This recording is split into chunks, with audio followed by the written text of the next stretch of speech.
Before we start this week's episode, Todd has something to say. Todd. I would like to say, happy birthday, Jared! Happy birthday. Oh my god, it scares me that he's around the audio. Yeah, don't mess up the... I get a balloon? Happy birthday to you. I thought you guys forgot. Happy Thanks. birthday, To my dear Jared. Your wrist for the whole No, can we do the right... All right.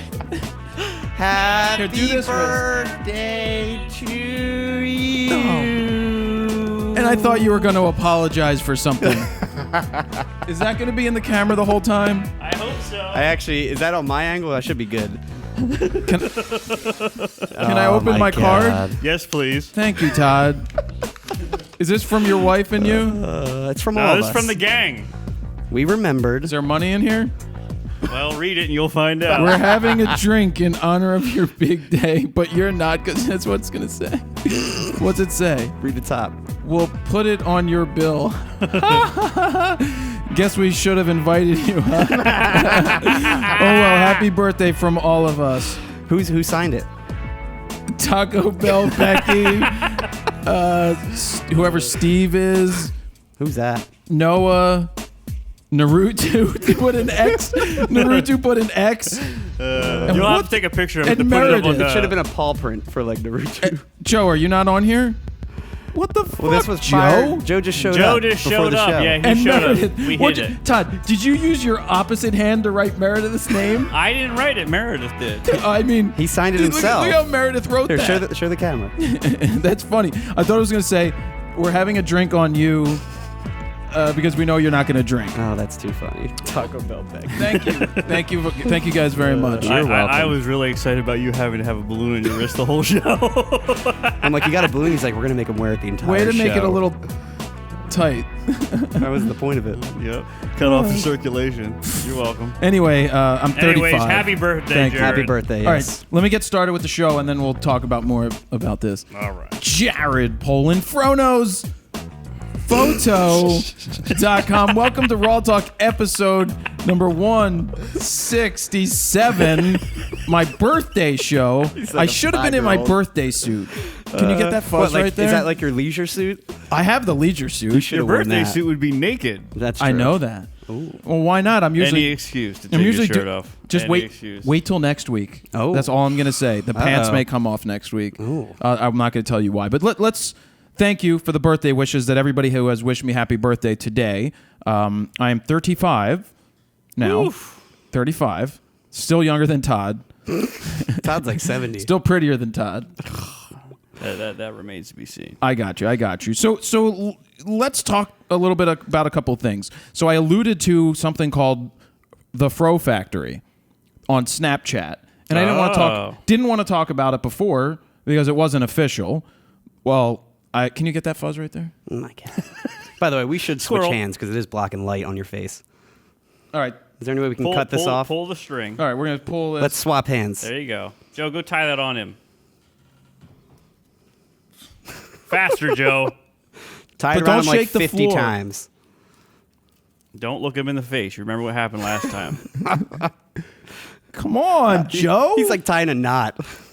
oh Jesus. Joe, what are you doing? Tying your Thank sneakers? you. What the fuck? Are you 5 years old?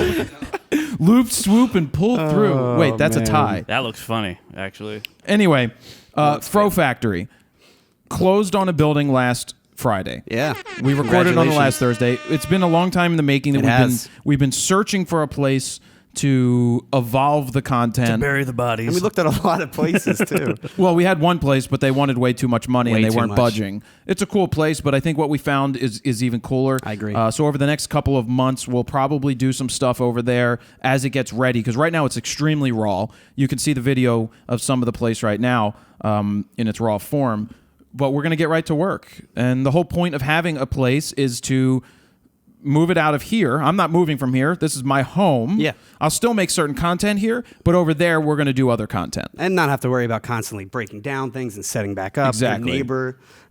Not I'm having going to to worry miss about the being neighbor, too loud. though. Can we just have him go on the first floor as I yell on the second floor? No, thank you. And then I'll say, like, I had to go over to the bank, and it's Royal Bank of America.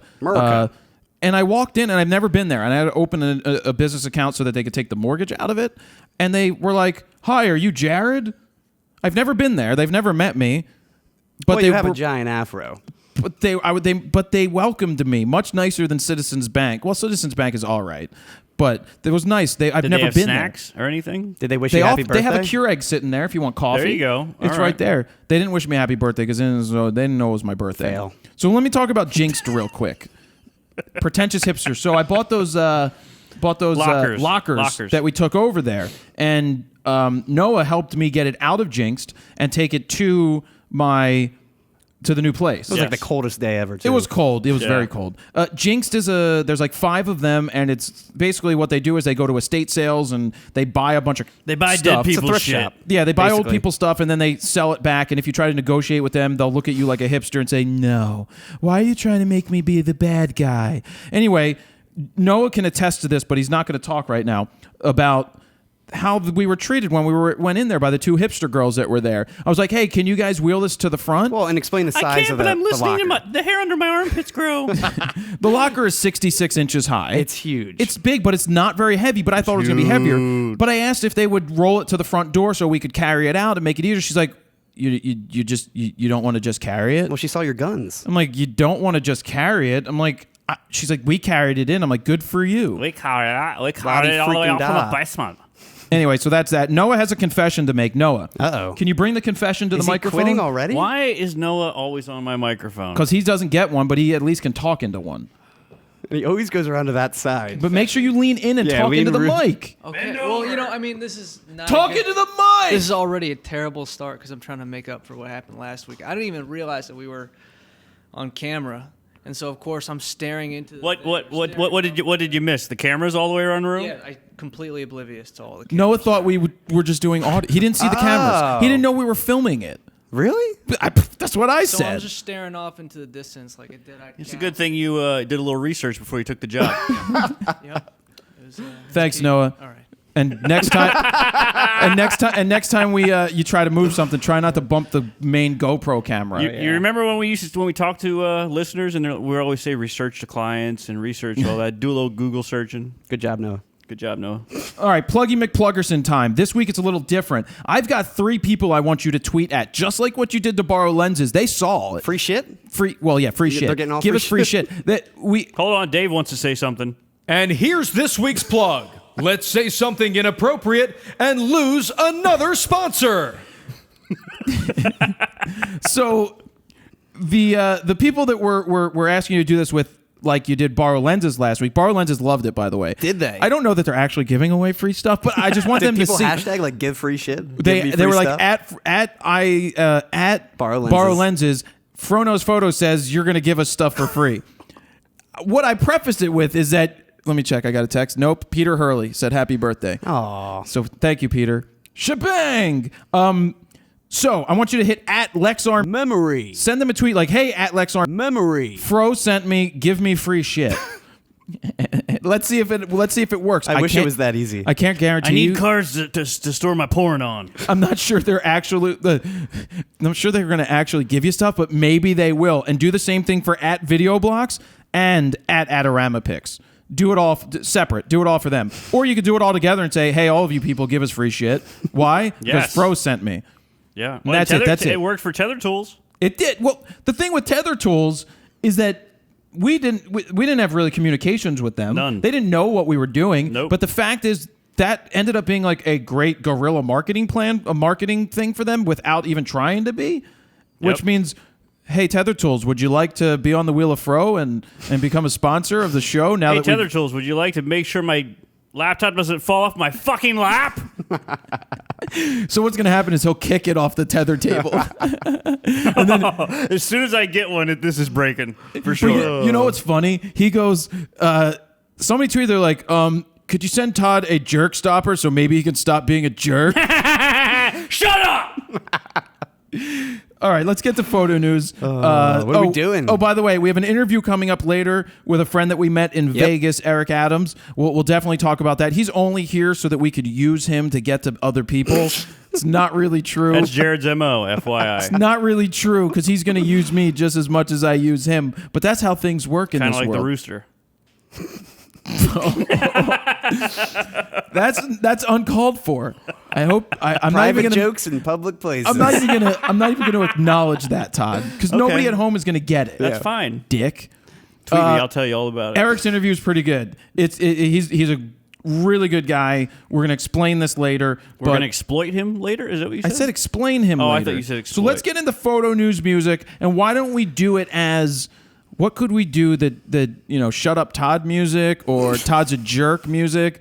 Jerk stopper I music. just went and got you a birthday balloon. How am I a jerk? Oh, I didn't realize it said. Thank you for getting it. This is happy birthday. It should should have have been been the like happy first birthday. Yeah. Should I have been wish like you a said little happy baby. birthday. Where's I my wish it was cupcake? real.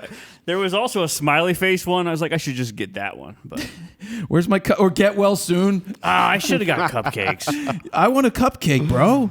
I was trying to find hats, and when I didn't find hats, I got really disappointed. Oh, I could have totally used a cupcake. But maybe later. Photo news music. Why don't we do birthday music brought to you by audioblocks.com/go/fro. Birthday music in 3, 2, 1. Birthday music. And now, here's your photo news of the week. Well, not the candles.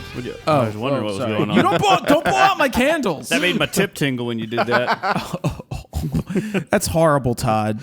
What? I still like the the tip other. of my nose. I still like the other Dave Leno one for photo news better. Well, I mean, I can't. I don't want to bury him wanna in the overdo ground. it, yeah. I don't wanna We're gonna overdo have to have Dave come in when we have the new Fro Factory, that closet that we showed on Snapchat. That would be Yeah, perfect let's as take a him in the recording closet booth. and play doctor.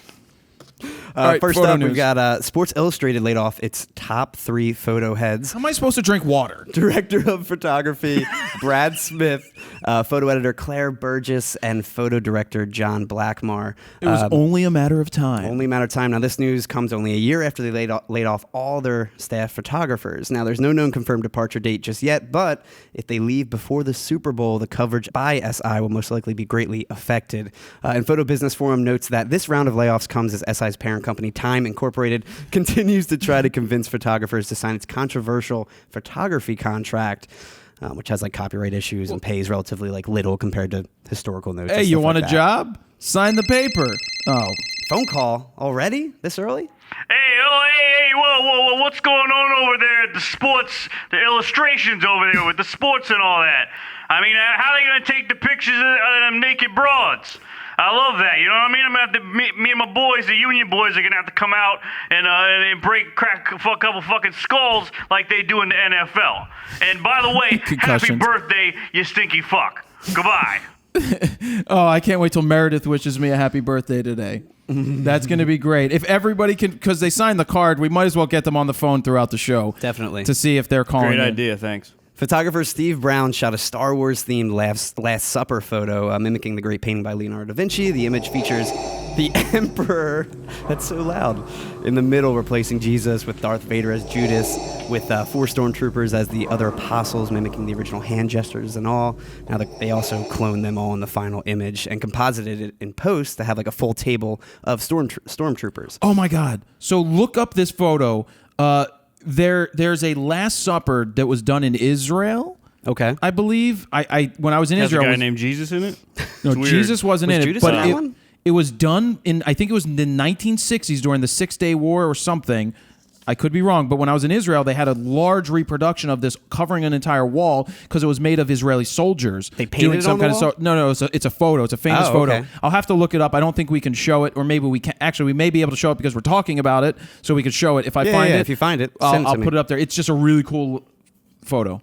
Now, at the center of this specific photo, there was a hologram of the Death Star. Now, instead of building a physical set as well, the backdrop was a 3D rendering of the Emperor's throne room in the Death Star, with the iconic like rounded window behind him and all. Unlimited power!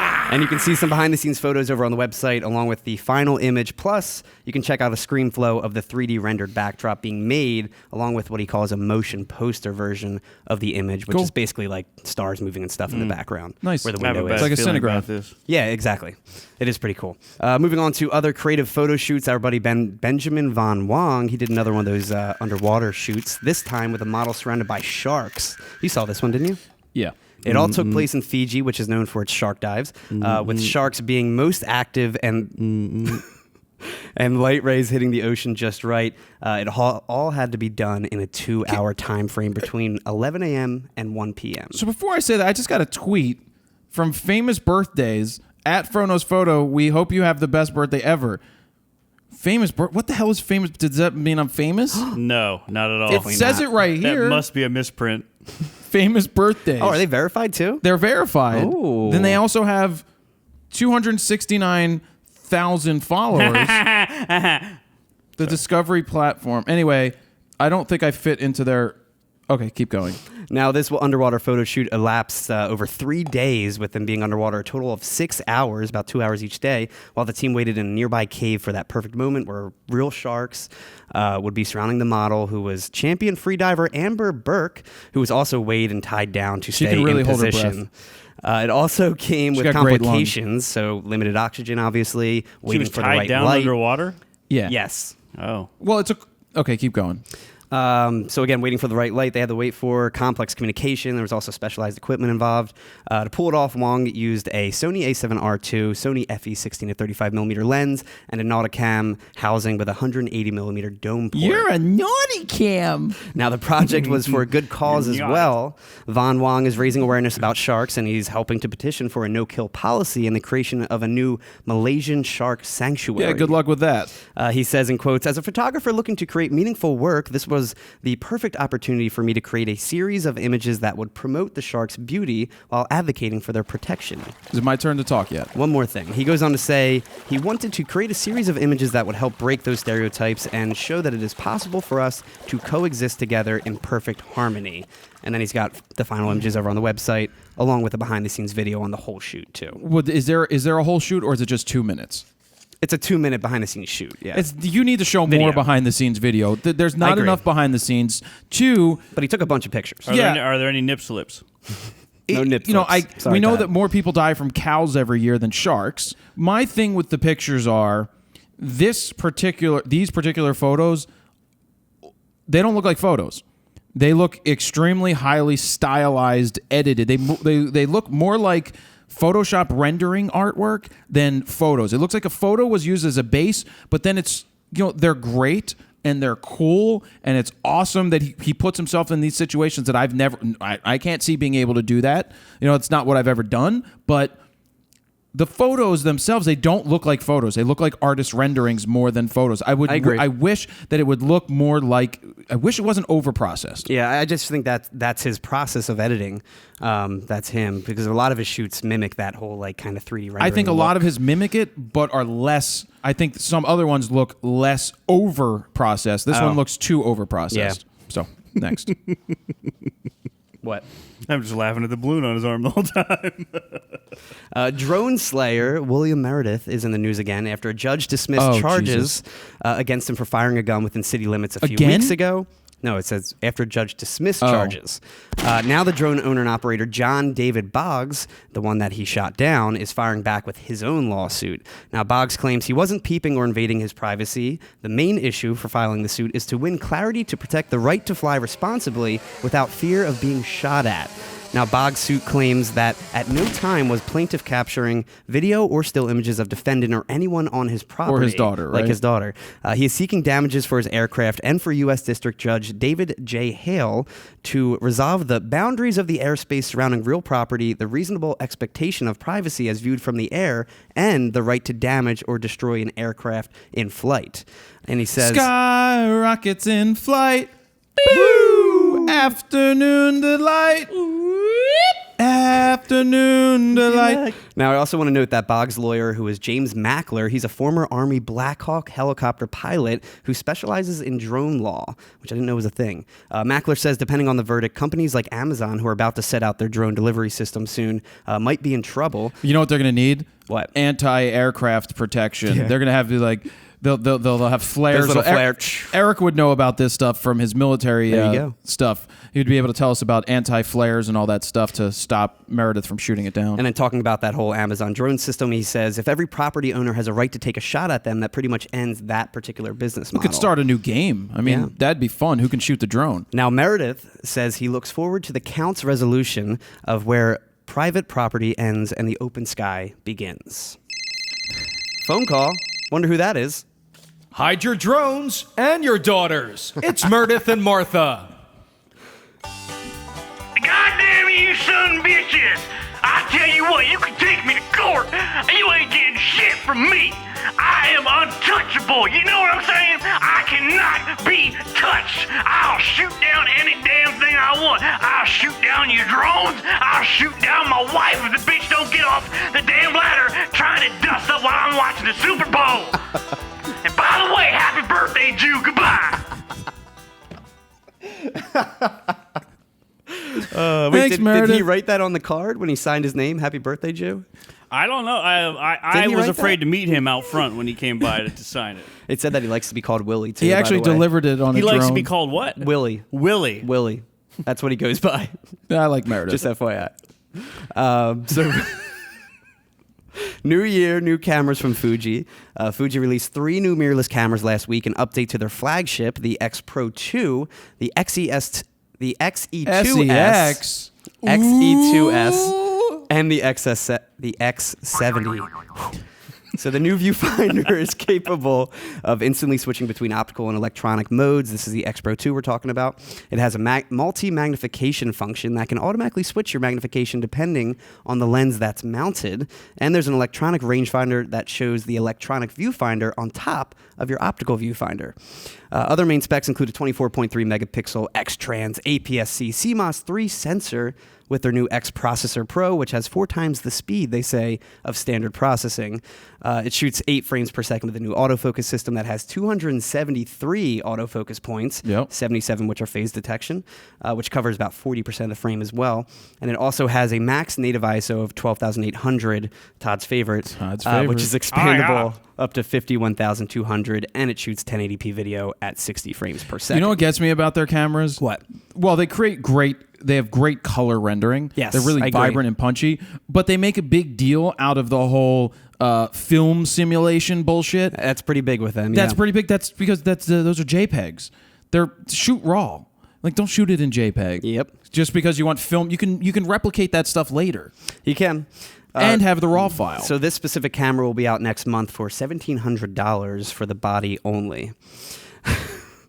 You can't even cross your arms without the balloon being in the way. And then moving on to the XE2S, not too much has changed from this one from its predecessor, which is the XE2, but it improves on ISO performance and offers several software enhancements.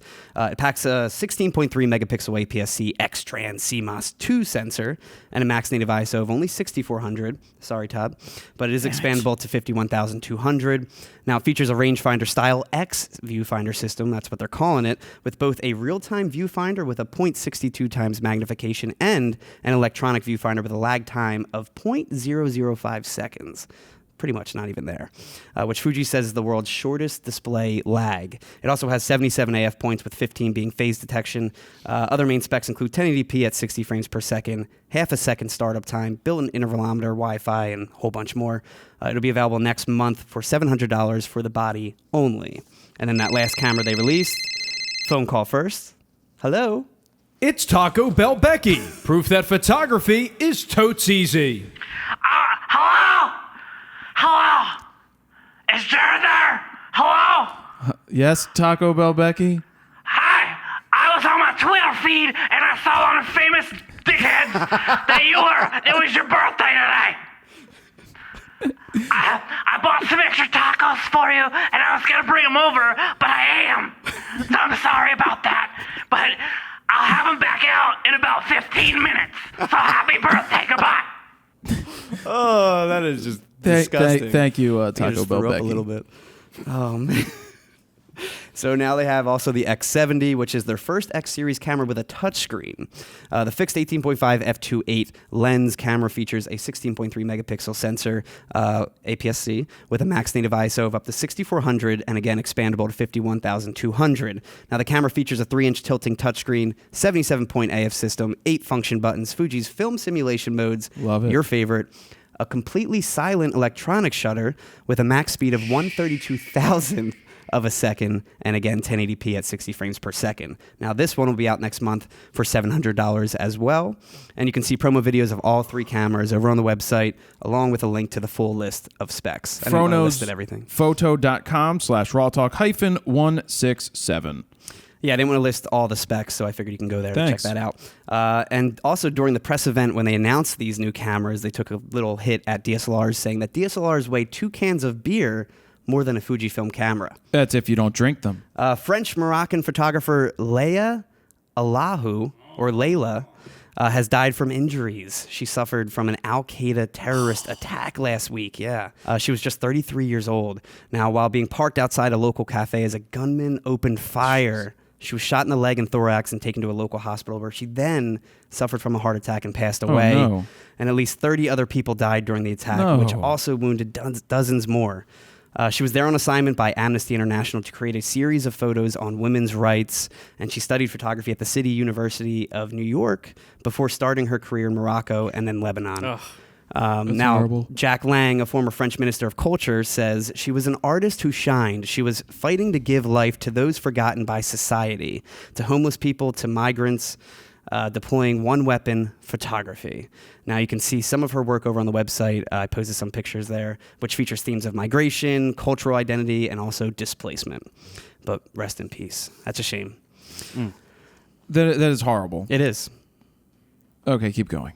Photographer Flora Borsi created a new project called Animide, which features portraits of people and animals that are lined up perfectly to combine the right eye of the animal with the human's left eye.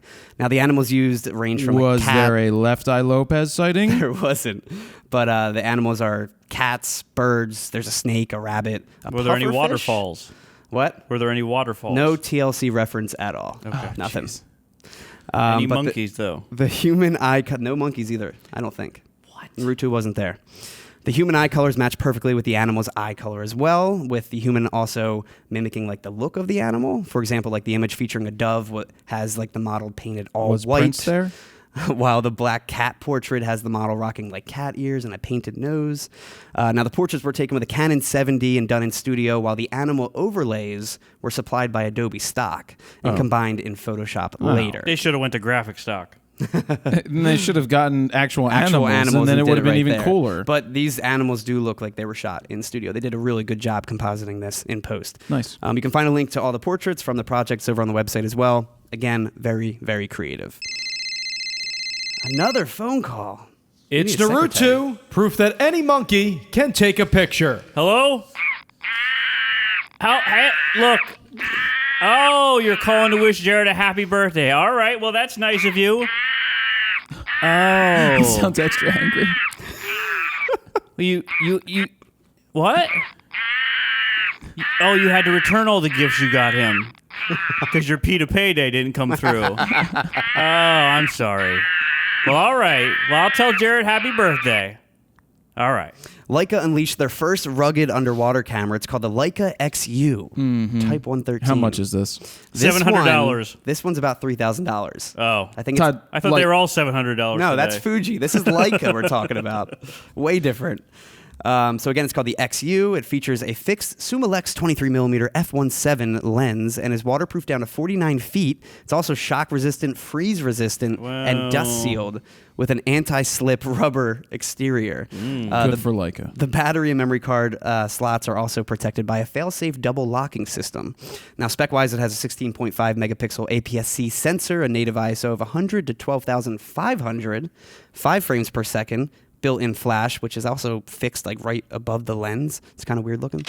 An underwater snapshot preset button. It shoots 1080p at 30 frames per second. It also has no viewfinder, just a 3-inch LCD screen with a hardened protective cover. Thanks, Leica. And it'll be out this week for a price tag, again, of about $3,000. And you can find a link to sample images, which, by the way, none of them are taken underwater. Good All for of them you, are taken Leica. above water or in a desert. Or in a bathtub. And this is plugged as an underwater camera. Yeah. Well, it's Leica. They can do whatever they want. Wherever doctors and lawyers go, you'll find Leica. That's true.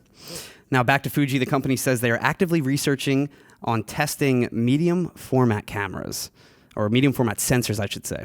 Fuji X Series Senior Product Manager Takashi Ueno says, we are in a very good position to make a medium... Ueno. We are in a Bless very you. good position to make a medium format camera. As we make camera bodies, sensors, and lenses, we already make the lenses for Hasselblad, so we have that expertise. Hasselhoff? Hasselblad. Holy, oh.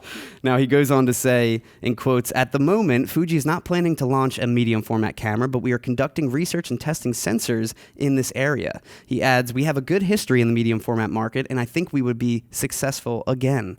We have the technology to make a very modern and high quality camera, but right now we are only investigating. But we so won't. They say. Do they have the technology to create the $1 Million Man, though? It's a $6 million man. Well, budget cuts. Our buddy Giles Clement, he specializes in tintype portraits. We actually did a 5-minute portrait, Right here. 1850 style, right here in the Yep. loft a couple months ago. Actually, Yeah. that was years ago at this It point. was over a year. Yeah. Anyway, he built a 16 by 20 inch camera in just 10 hours. Now, after doodling a sketch of the camera, he called up his buddy Zach to help him execute the build. They went to Home Depot to pick up what he needed, which cost about $168 in materials. He goes into crazy detail about how the build went and even has like a behind the scenes video Snapchat compilation on it. To save you some time, though, I posted a link to his full write-up along with the video over on the website, too. Now, once all said and done, he did some test shots, which turned out great. Yeah. He also made a video showing the process from creating a photo with the camera from start to finish, too. Which is cool. And he does say if he can find a bigger lens, his next step is to make a 20 by 24 camera. That's crazy. And then we got one last story this week. Reporters Without Borders, they released a new video showcasing why war photographers are a necessity in documenting history accurately. In the video, a montage of footage from war parades are shown with like happy music in the background. The video then cuts off abruptly, stating, without independent reporters, war should just be a nice show. War would just be a nice show. It then goes on to show the horrors of war with like photographs featuring gravestones, bodies, injured soldiers. And then it then ends with, support those that risk their lives to bring us the truth.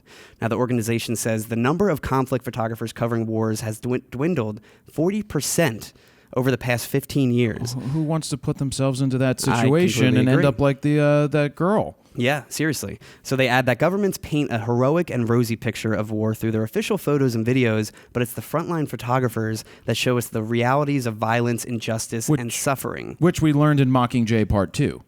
I haven't seen it yet. War photographer You're not James missing too much. Nachtwey, who received a Lifetime Achievement Award from the American Society of Magazine Editors in early 2015, he says, I have been a witness and these pictures are my testimony. The events I have recorded should not be forgotten and must not be repeated. Now, the organization goes on to say, let's support those who risk their lives every day to keep us informed and provide us with independent images that are very different from the official ones served up by governments. Let's support photo reporters so that they're able to work in a way that provides a vision of the world that is nuanced, human, and complex. One makes a debate possible. Let's support those who show us what the official images don't show. But the video is posted on the website for you to check out. Got it. War photography. What kind of wrap-up photo news music could we do this week?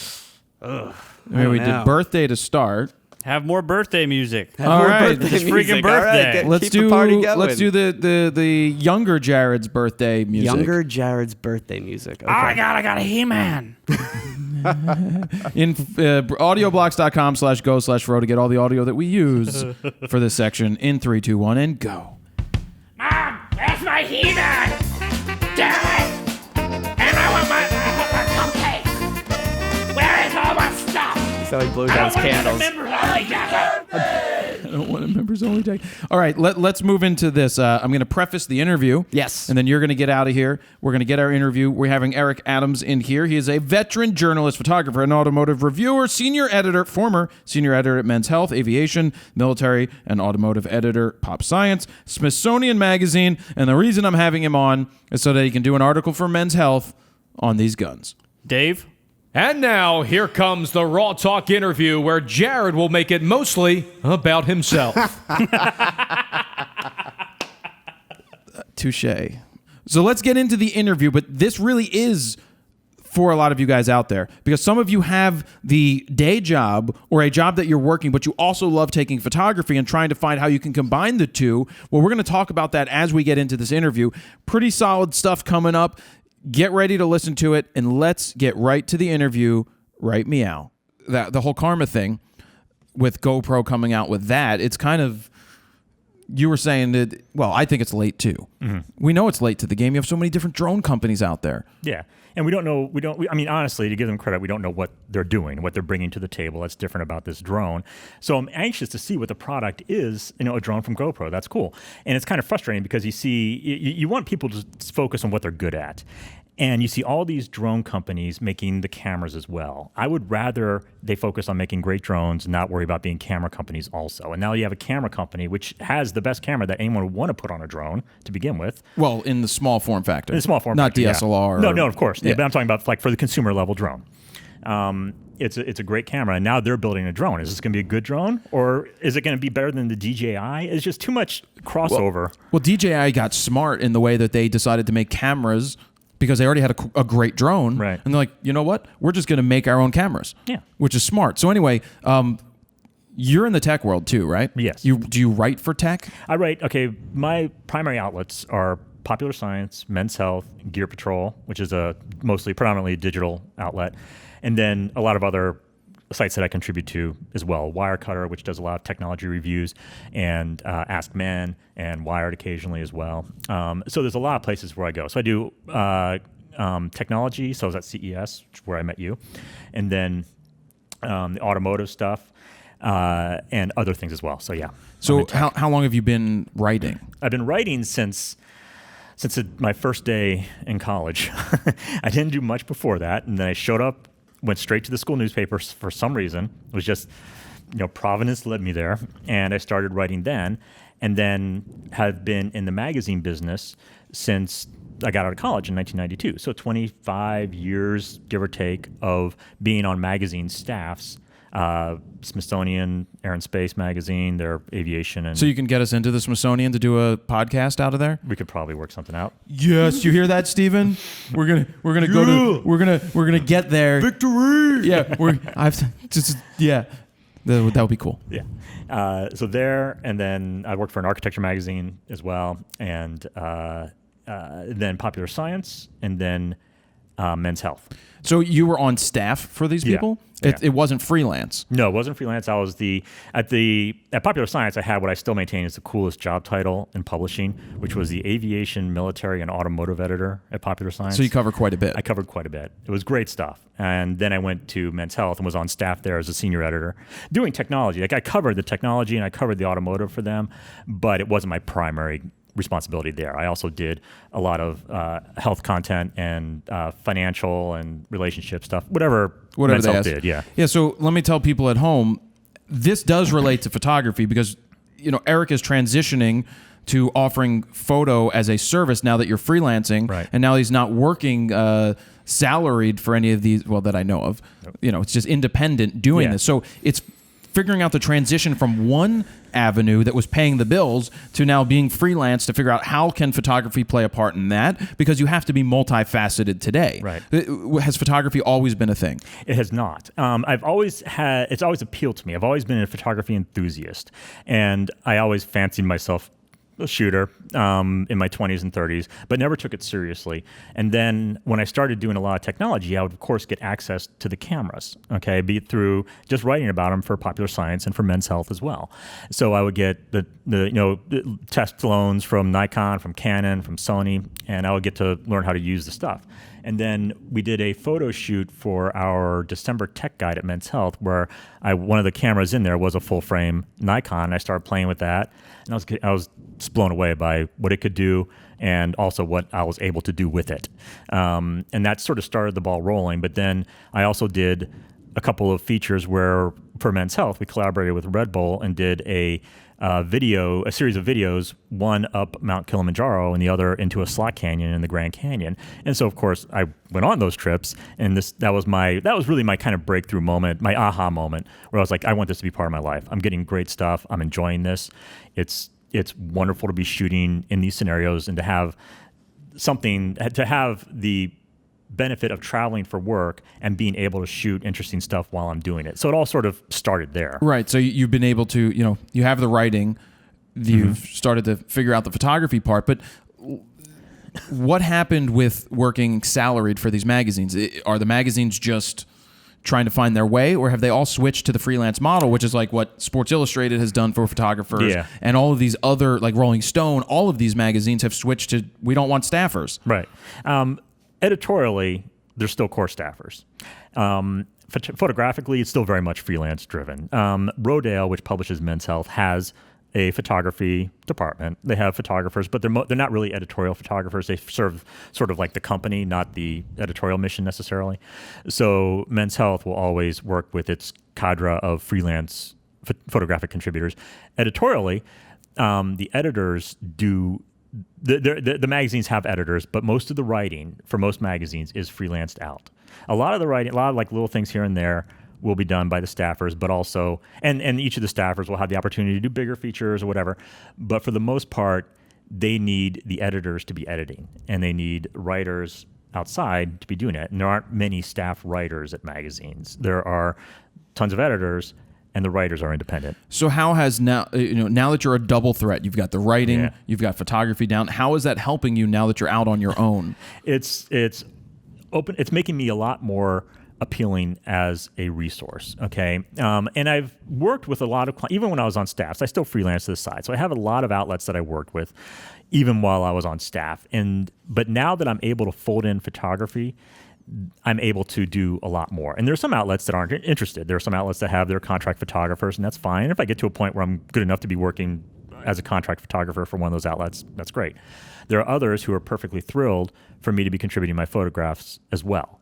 And for the most part, my compensation is sort of like the package. There's an understanding that my photos will come with it.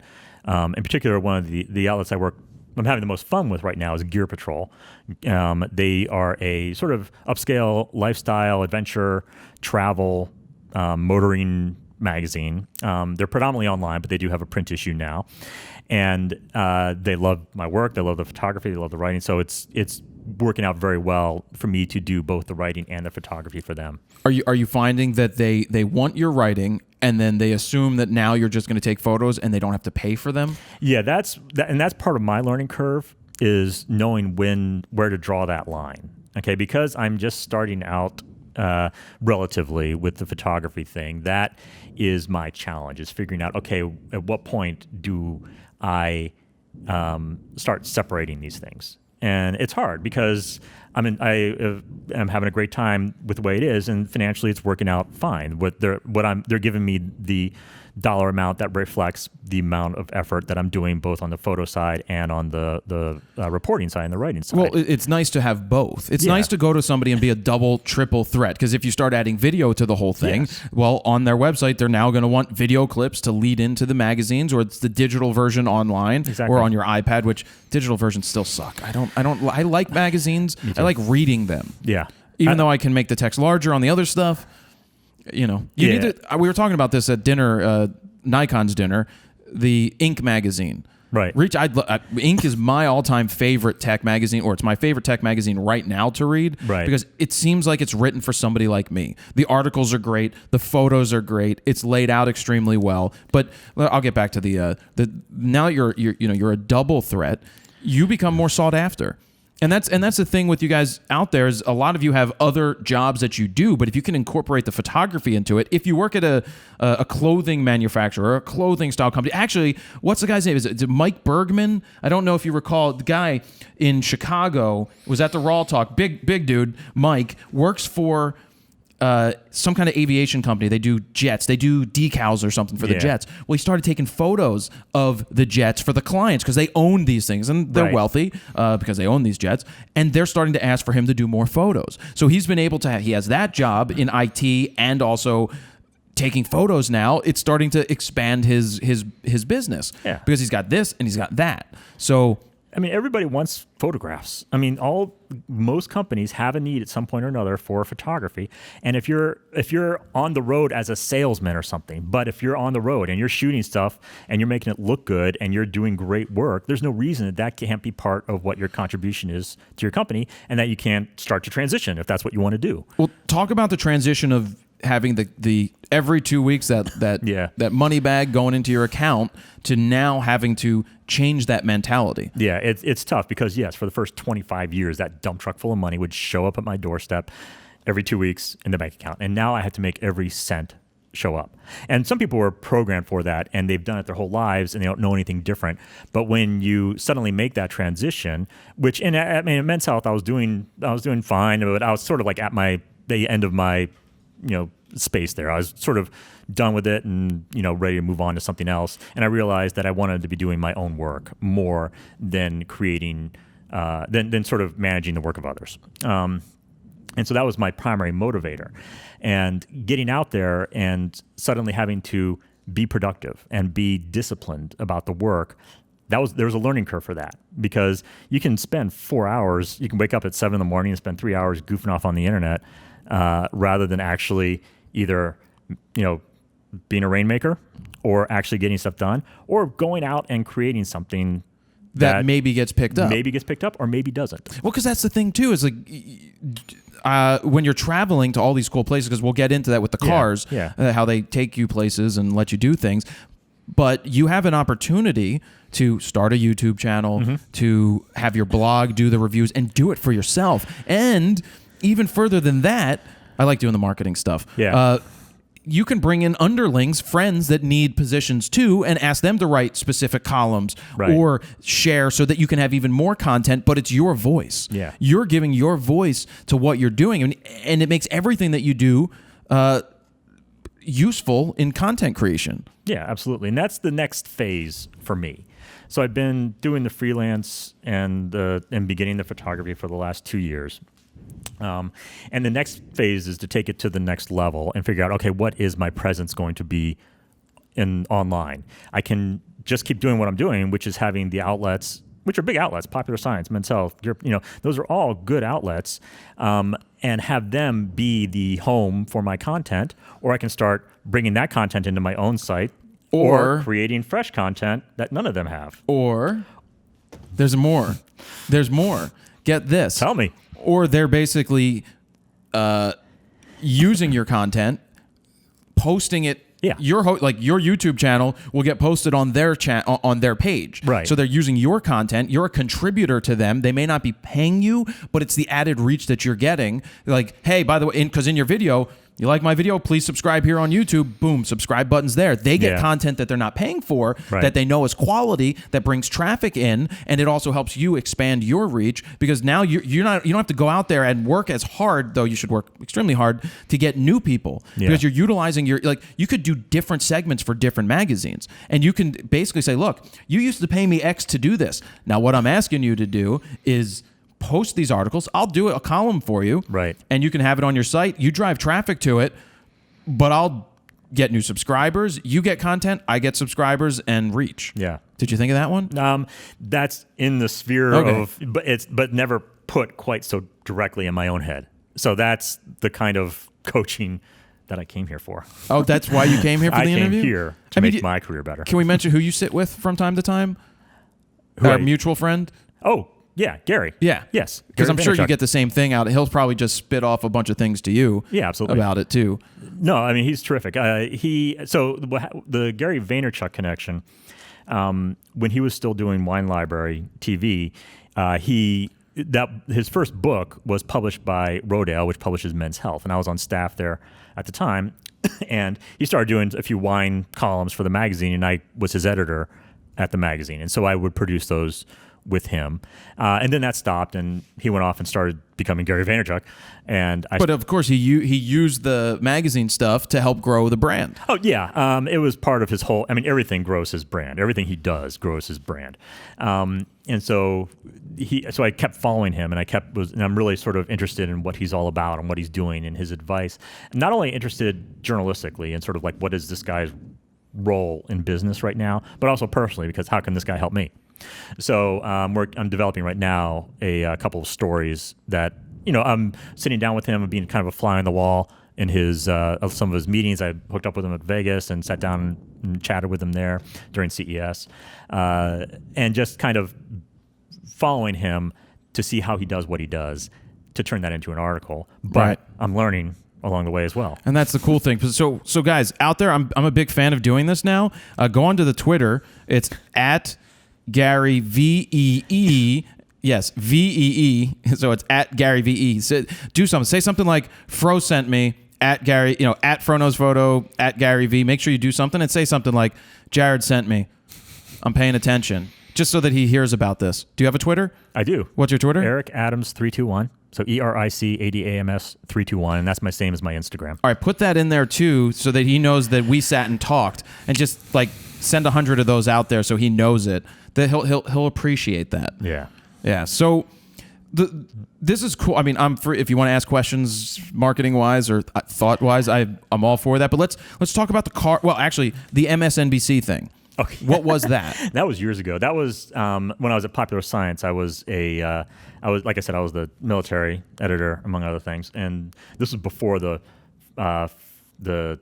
2002 Iraq War, and I did a bunch of appearances on MSNBC. It wasn't a big deal. It was like the lead up. It was called Countdown to Iraq. Lester Holt on MSNBC. So back when I was at Popular Science, I did a bunch of I did CNN and MSNBC and Fox, and I just did a lot of military and technology related appearances back then. Right. How did you get so involved in the tech world?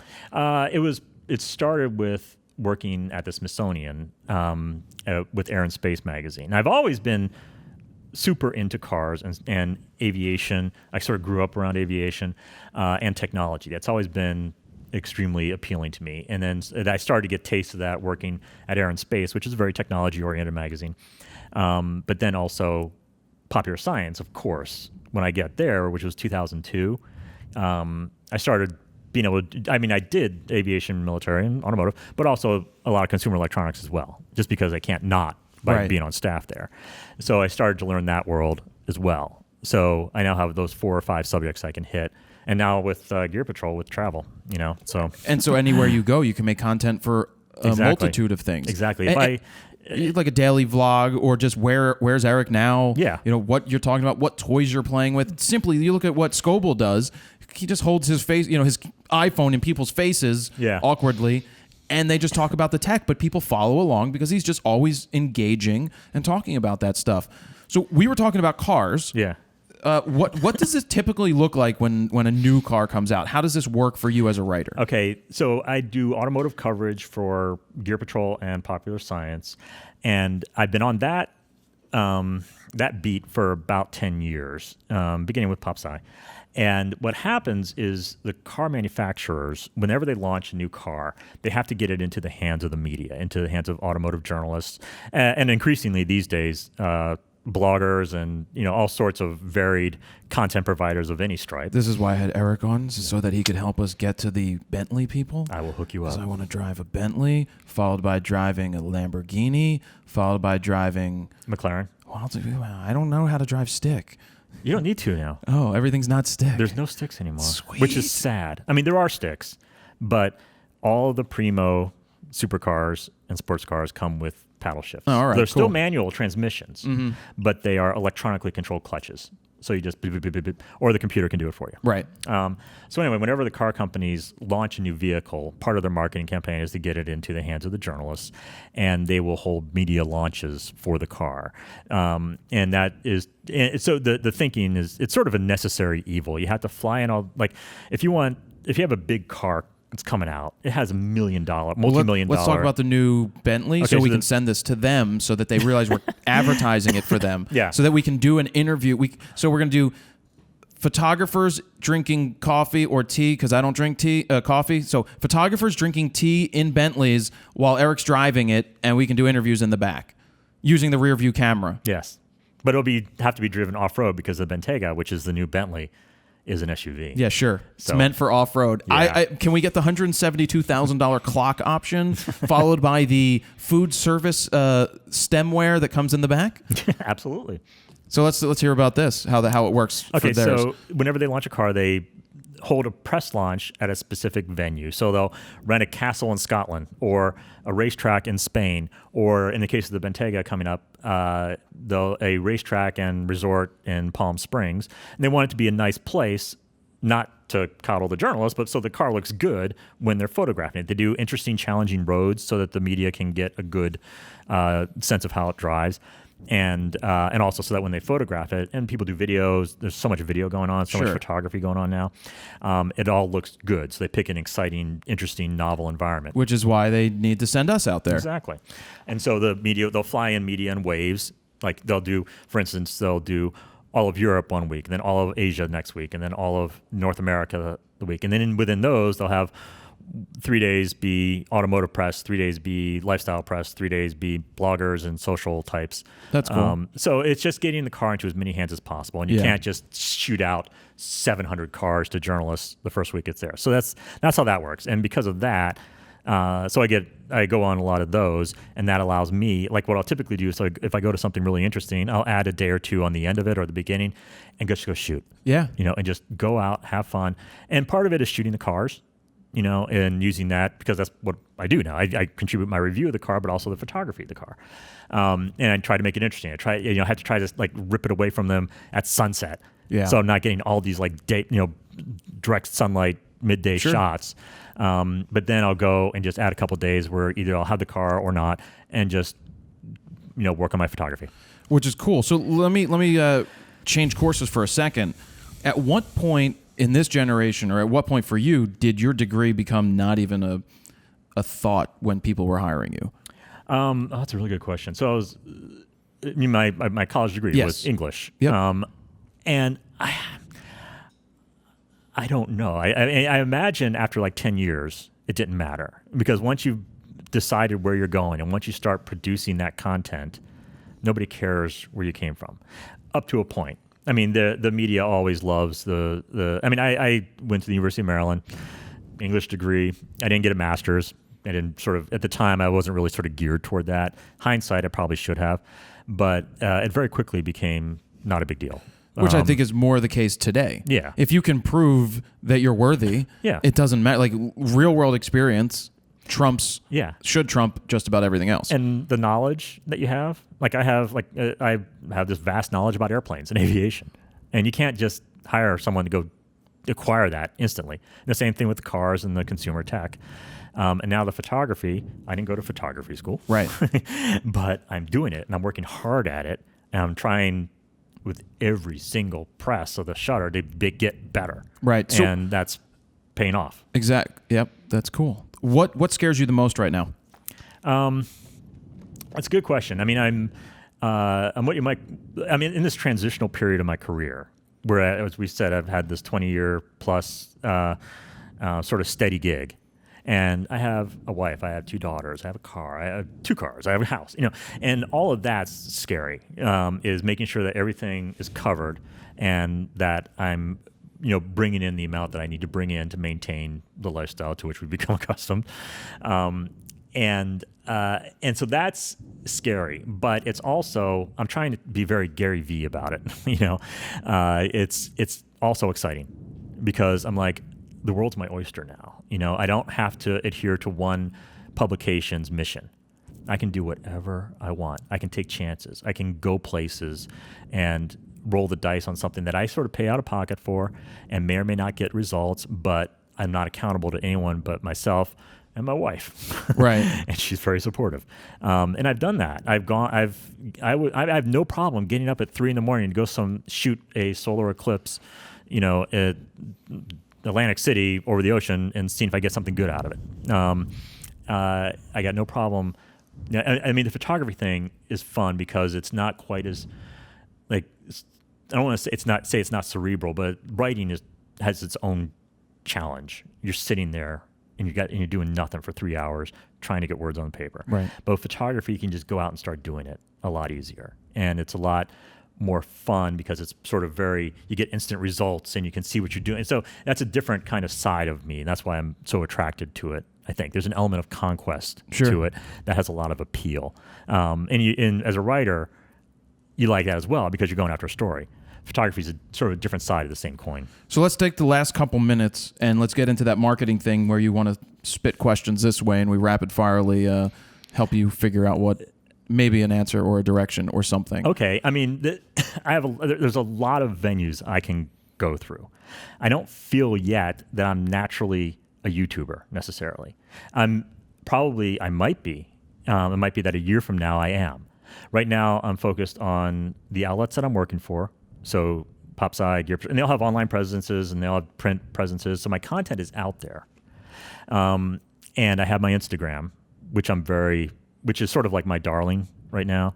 It's not a huge draw. It's like 1,100 followers right now, but I'm very excited about it. And I love what I'm doing there. I love the interaction. And I have Twitter, which is more functional. And I have Facebook, which is a little more personal. Yeah. So they each serve something different.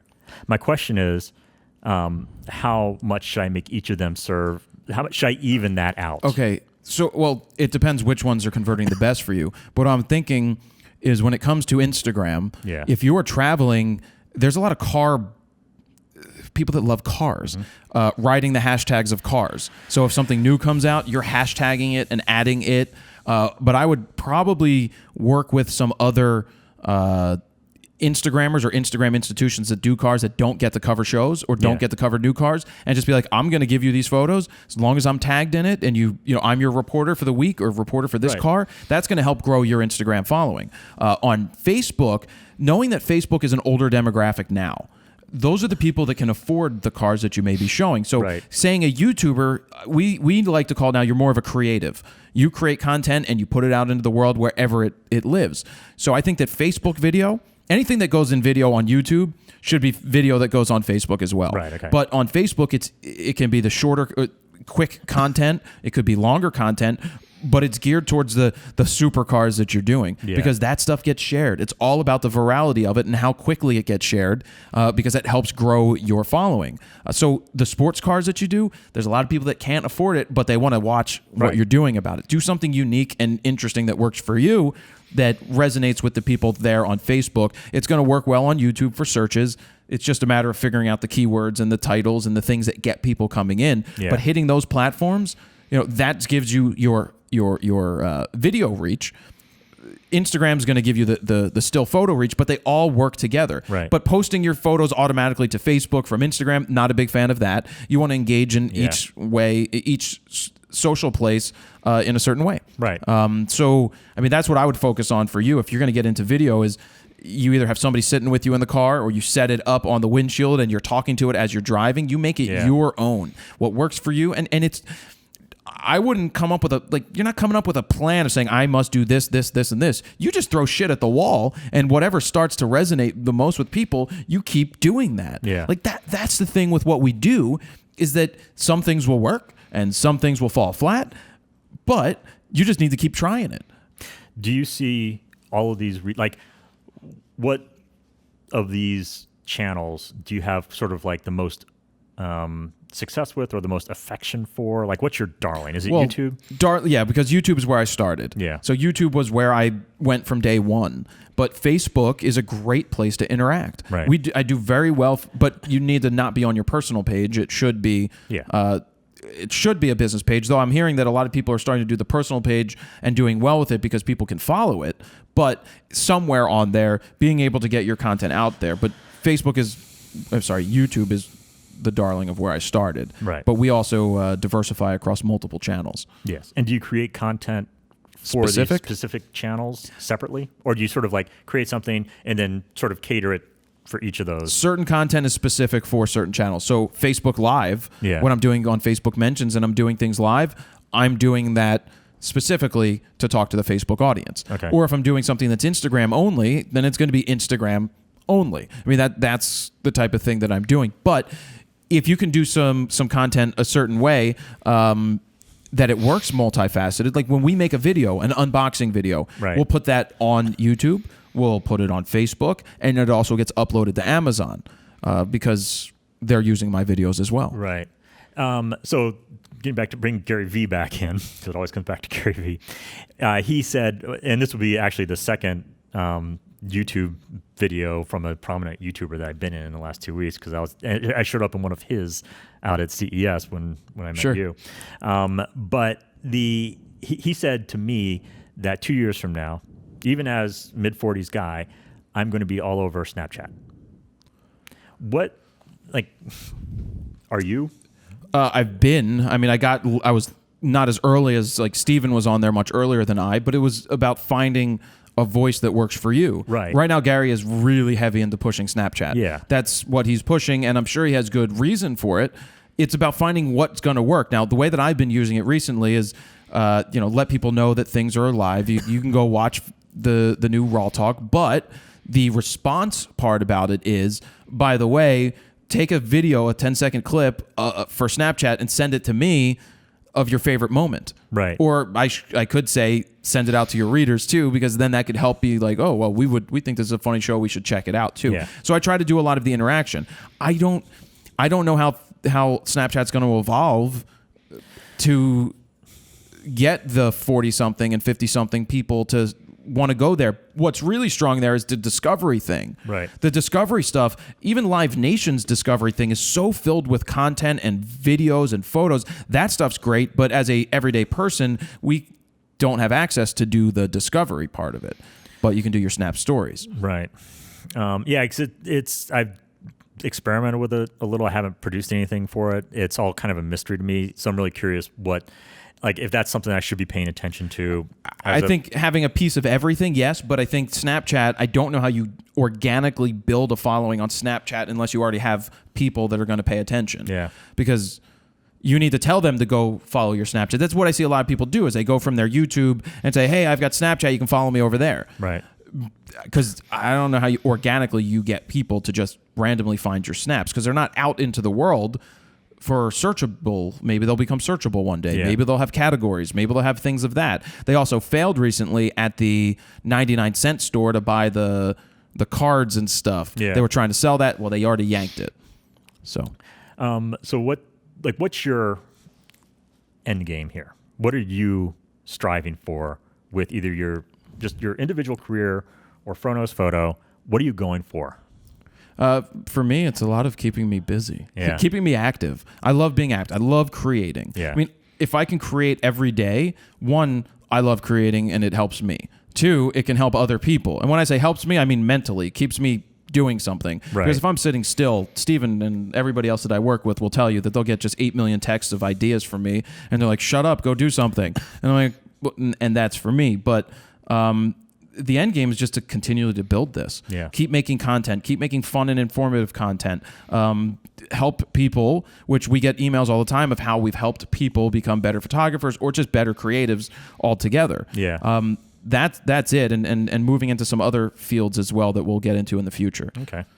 And what gives you the most kind of pleasure from this job? Like, what's your favorite part of it? I just when we just create. Yeah. These real world reviews and 5-minute portraits, and yeah, it's hard. We work very hard to get the stuff out and to do it right the way that we think it should be right. But if I'm busy from morning till night, I see that as an accomplishment. Yeah. I don't know. It just feels like I'm doing something. Yeah. Because when I'm not, I feel like, what the hell am I supposed to be doing? I think that's one of those artist struggles. Is you're always trying to see what's next. Right. So. And that's sort of what the appeal is for me as well. Transitioning from being like, when you're a writer and editor, you sit at your desk and you write and you edit. Yeah. And that, after 20 years of that, I was like, what I love about photography is being out doing stuff and getting results and being really happy and excited with what you get when that element of conquest, like I said, and being, as you said, busy. It's exciting, it's fun, and as much as I love the editorial side of it, and when I'm out reporting stuff, that's great. Going to CES, whatever, or reporting a story, that's wonderful. But the actual process of it is so hard. It's so difficult to sit there and buckle yourself in your seat and get the work done. Whereas photography, you can sort of like wake up in the morning and just start shooting. If you're in town, you just go out and do it. Yep. And you have, at the end of the day, you have your product. And there's no risk that you're going to suddenly just stop shooting and goof off on the internet for an hour and a half or 20 minutes or something like that, which is what happens, which is easy trap to fall into as a writer. Sure. All right. I think we're going to end it there. All right. Thank you very much for coming in. My pleasure. I hope this Thanks for helps having everybody me. out. No problem at all. It was a lot of fun. Good. And there you have it. Now back to Jared. So I enjoyed that interview. Great interview. And it really does bring up some interesting ideas for us that if we can get into the Different ideas, automotive world to do reviews, whatever that new Bentley is called, that would be pretty cool, right, Todd? Ballin'. Yeah. But that it would be interesting. But what I like about the interview is hearing how photography became a something after the fact. It wasn't something that Eric always did, but now that he has an opportunity to offer it, he can write and offer the photography at the same time, which makes him a double threat. And he can add even more, and he can have a triple threat. But I liked some of the marketing and branding and business ideas that we were tossing around there, because it could become something more. What was the one thing you brought up? The one idea was like RAWtalk in the back of a Bentley or something? Yeah, driving. What's the new Bentley called? That'd be badass. Ventega? Or with a B? Bentayga. Bentayga. It's like a $300 and some thousand SUV that Chump Bentley's change. making. But it would be pretty cool if we were driving around in a Bentayga and we would pull over and ask girls if they needed a ride. And No. be like, hey, Can Todd be you our want to chauffeur? come in here? No, He'll be doing RAWtalk while driving. How about $100? Eric suggested that he's the chauffeur in the front. Todd can be in the front also talking, and you and I can be in the back or I could just be Making doing out. an interview in the back. Yeah. I can interview somebody in the back, which would be pretty cool. There's no That product would be placement I like there. my idea better. All it costs them is should- one of them for me. You should get one of the fast cars and do it around like a NASCAR track. We should do Going that. super fast doing RAWtalk. Well, when we get Miss Hatton on, Eric actually gave me We'll this be idea strapped earlier. in. He suggested that why don't we go to New York and fly and interview her in one of the helicopters? Do the interview up there. Yeah, that'd be cool. The audio might be a little, little fuzzy, but people will understand that you're it's in a helicopter. Yeah, yep. Doors aren't open this time, or are they? No, George probably won't be open for that segment. well, that won't be But bad. we'll just be up there flying in a helicopter around New York, and we'll have the walk, the helmets, and you probably will put lavs on us anyway. Yeah, mount some GoPros, will be good to go. Yeah. Just be really shaky footage. Yeah, but that you know what? That's Eric knew we had Noah, him coming make a here for note. something. Noah, note. Did you make a note? Were you not paying attention? Nobody could hear you either. Noah never takes notes. That's his You job. get that, Noah? What? Yeah, I got it. I wasn't paying attention to you. All right, what are we doing? Gear of the week? Gear of the week, yeah. So the reason I picked Gear of the Week this week, now we have talked about the Canon Image Prograph 1000 before, Oh, but yeah. we made the full we actually made a couple of real-world reviews yesterday. We did a ton this week. We shot from 10 till Jam-packed 5:30. filming all But day, every day.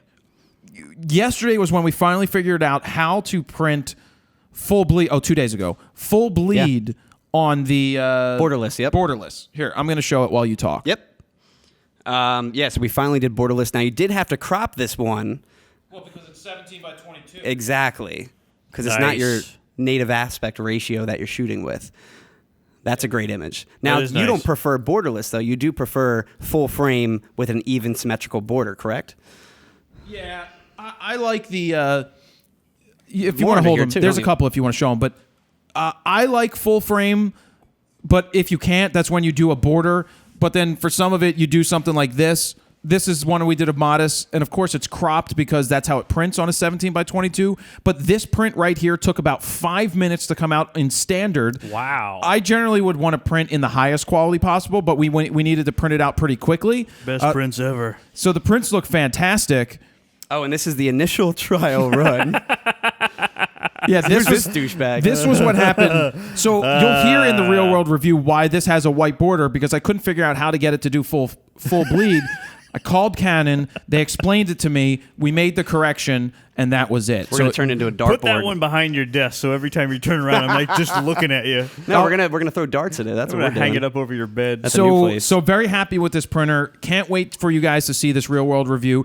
I do have the cost per print from the printer so that you can determine if it's for you. I mean, the price is insane. We're not talking about that right now. You'll have to watch the real world It's review. a very, very in-depth review. It is, but knowing the cost per print and knowing that it may be less expensive for the same size print at a lab, that may be a turning point for you guys. Yeah. So, is it time to get to the Wheel of Fro part? I think it is, yeah. Photo news, gear of the week, interview.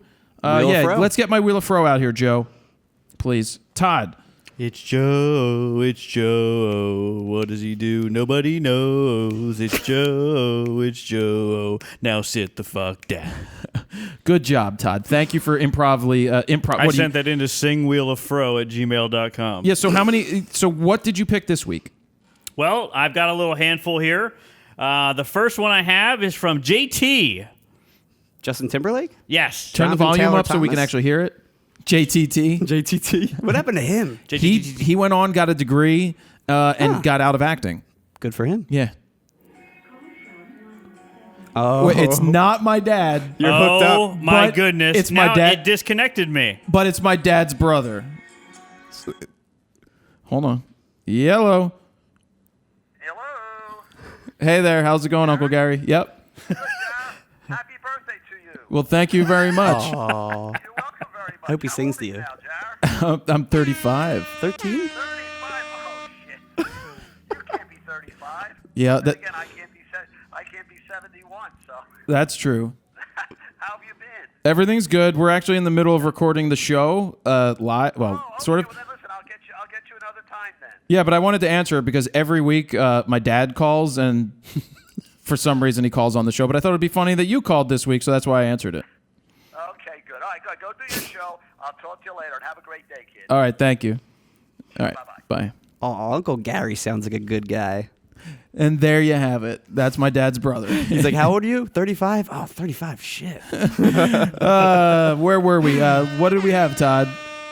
All right. Before Uncle Gary so rudely interrupted my whole deal here, we had JT.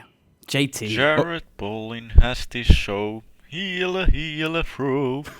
In his show is the Wheel of Fro, Heal Fro. Spin it once or spin it twice, it's gonna be a big surprise. Heal Fro. I don't So, know yeah, what an spin it already. Eelafro is. Where's he but- from? I don't know. And by the way, my neighbor's being extra loud right now. Oh. Should I say something? You should text him. Just wait till the wheel spins. You should definitely text All him. right, what's next, Todd? All right, we got Carl Crumley. Carl Crumley. Trying to take my job. Jared, you son of a bitch, it's about time to spin the week. Hey! Hey! There's one of them little Bobby drone things flying around up there. You kids better get out of the backyard. I'm going to have to shoot that thing down. I got it! You kids, watch out! I got it again. Oh, man. What a mess it is here. Okay, now. It's time to spin that wheel. It almost sounds like Hank Hill's calling. It does. Henry, Yeah, wait, was it Hank what's his Hill? name? King Hank of the Hill? Yeah. Yeah. Easy, Carl. Watch. Don't step on my toes too much there. Last one I got here is from Robbie Keane. Robbie. Made us a little ditty. Time to spin the wheel of Fro. Round and round it goes. Where it stops, no one knows. Not even Fro. It's time to spin that wheel. Where's the Nice. Why didn't we have a David Bowie retrospective? Why didn't we we had that have last a We had that last week. We did? Yeah. Yeah. Oh, how about the other guy from the Eagles? Oh, yeah. The singer of the Eagles, yeah. Yeah. We What's his could've name done again? that. Is it Glenn Fry? Fry? Yeah. Something like that, Fry? yeah. Glenn Fry? Yep. So that's what we got. So where can people submit their Wheel of Fro audio? Sing Wheel of Fro at gmail.com. So we'll pick a winner. Damn. We'll pick one of those people to spin the wheel, but we won't do that yet. I got to talk about what's on the wheel. You ready? Okay, yeah. Let's talk about what's on the wheel. Yes. Again, it's up there with Aurora HDR. They were wasn't it in the It same was the spot first one last week, too, yeah. Who's doing this? I don't know. It's a ghost. Anyway, Aurora HDR. Oh, what was the link again? Can you put it on the screen? Because I can't I'll ever put it on remember the screen. damn link. It's probably / like Fro. I bet. think it's I'm sure it AuroraHDR.com is. /Fro. Yeah. Shocking. And use the Weird. code, I think it's Fro to get a discount. It is. Think Tank Photo. We've got audioblocks.com/go/fro. We've got Lexar Media. Don't forget, tweet at Lexar Memory. and tell them to give you some free shit. I want everyone to tweet at Frono's Photo and say, "Give me some free shit." No. Yeah, let's No. do that. No. Tweet at Frono's Photo, Let's say, do give me a that. bag. No, don't do that. We've got Todd Spin Again, Rode microphones. We still use our Rodes each and every week. I Every also week. use the Video Mic Me nonstop whenever do. I make a video from my phone. All the time. Ow, I just got shocked. Question mark, borrowlenses.com/fro. It's official. You can go to borrowlenses.com/fro. Keep tweeting at them. Maybe they'll give you something Is free. that to get free shit? Borrowlenses.com/fro? That's so that they know that I sent you. So do two things. Use that link if you're going to rent something from them, and tweet them that Fro sent you and that you still want some free shit. And maybe they'll give you free shit. Fro Prize, don't forget you can go to fronosPhoto.com/guide to get the original guide. Oh, on Amazon, if you type in Frono's Photo, you can buy the guide as a DVD or as Amazon Instant Video. It's official. You can download the video on Amazon, same price as I sell it for. Nice. But you can now have access to either download it to your computer or always have access to stream it from whatever computer on as long as you're Wow. logged into Amazon. The trailer is up there now too. They actually told me that they weren't going to be able to do the trailer because they've never had one that's over 6 minutes. Really? They never had a movie, and they actually made the change and made it happen. Wow. So thank you for doing that. Thank you for getting up with the times. Yeah. Squarespace.com/fro to get your 14-day free trial and get 10% off. Steven, spin that wheel again. Videoblocks.com/go/fro. Todd, what's this one? Hoya! We've got Hoya, your HD3 filters. Rode again, spin again, and the grand prize is the Eye of Sauron. If you land on that, we'll give you a look inside the Eye of Sauron if you're Ooh, interested in hey. that. Adorama Picks.